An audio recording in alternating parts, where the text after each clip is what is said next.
fight down to the very last deal from Gary Harris. Yeah, it was obviously a hard-fought game. First half was a shootout. Neither team defended it at all, and that was a challenge at halftime for us, Alec. 75 points. In fact, they had 20 in transition. We had 9 blow bys. Challenge our guys to guard, and I give our guys a lot of credit because in that second half, they only shot 44%.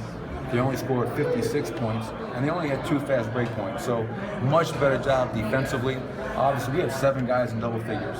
Kenneth goes down. We're playing a skeleton crew with all the injuries that we have.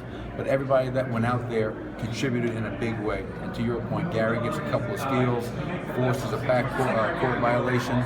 Even we missed free throws down the stretch, but we were able to get enough stops to pull out a really exciting win. And it's funny, a lot of people keep on counting us out. We lose 3 in a row, and a lot of people kind of give up hope.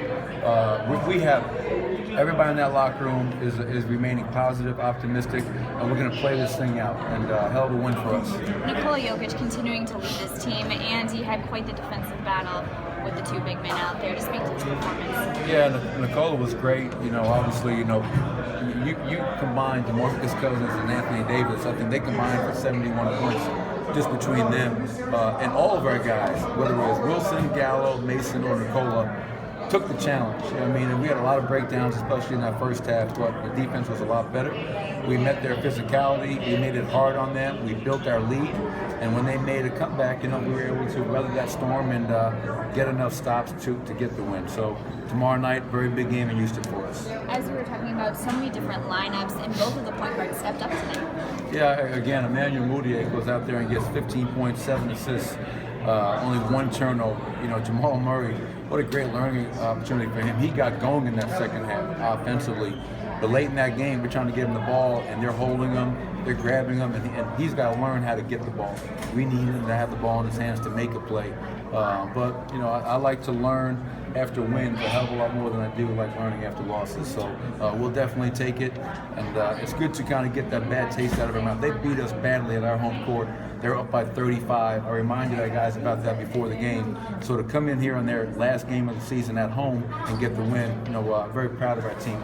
What did you see just from your vantage point on Gary's steal, kind of with under 5 seconds left? Yeah, those 2 plays he had, just Gary has great instincts. He anticipates. He has great hands. That's why he was an All-American football player coming out of high school. Could have gone anywhere in the country. And obviously, the backcourt violation was really big. And then that last play where he gets a hand on it, just as big. Gary is an incredible athlete. Like I said all season, I think he's one of the better young 2-way players in the NBA. He takes that challenge on. And obviously, for him to come up with those timely defensive plays is a credit to him, and obviously helped us get the win. He seems to make a lot of those steals really late in games, like at really critical times, even if maybe defensively the entire game hadn't been right where he wanted to be. Just the importance of a guy who keeps fighting and continues to kind of battle all the way up to the end. Yeah, hey, let's be honest. You guys watch us. Every night we're putting him on the opposing team's best player. So he doesn't get many easy nights. Whether it's guarding MVP candidates or whoever it is. But what I love about Gary is that he never shies away from that. He embraces it.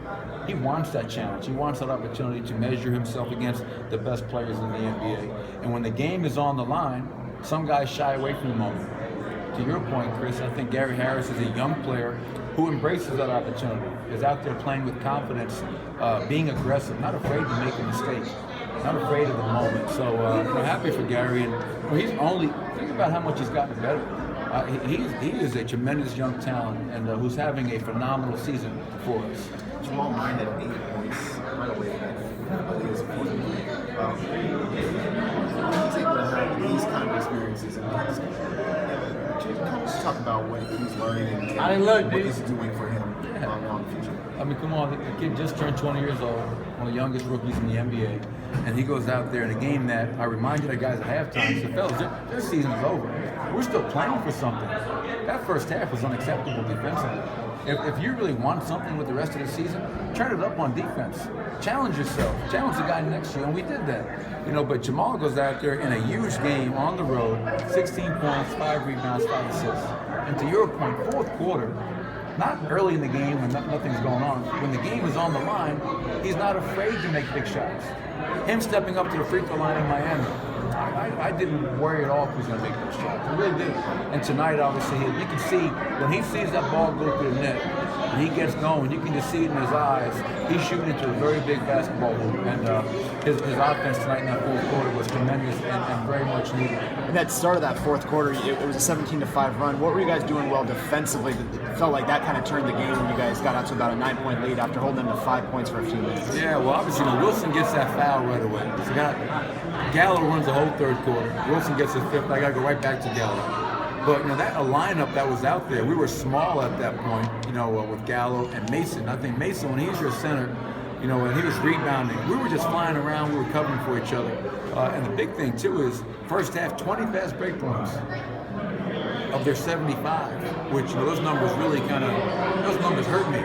Only 2 fast break points in the second half. That was a huge difference. 9 blow-bys in the first half, only 3 blow-bys in the second half. So everybody accepted and embraced the challenge to guard, and obviously that group to start the fourth quarter had it going on both ends. And that's when we're at our best, as we all know. When we defend and rebound and run, our offenses are out 31 assists, only 11 turnovers, 9. So just like in Miami, you share the ball, you value the ball, and we played better defense in the second half, just like in Miami. You give yourself a chance. And when we defend consistently, I think we're a really good team. Back to Jamal. Did you start to see some of the things that you spoke about pregame from him tonight, just becoming more of a point guard, setting his teammates up more? Yeah, and the big thing is, what I think he's doing a great job of is we really just playing with pace. Getting the ball over the half court in a timely manner. He's pushing, he's looking to get off it, get it back. I thought there were times that night he got caught dribbling a little too much, but again, I thought overall for a young kid like that, starting 16 points, 5 rebounds, 5 assists, that's a hell of an effort for a young player who we feel has a chance to be a special player.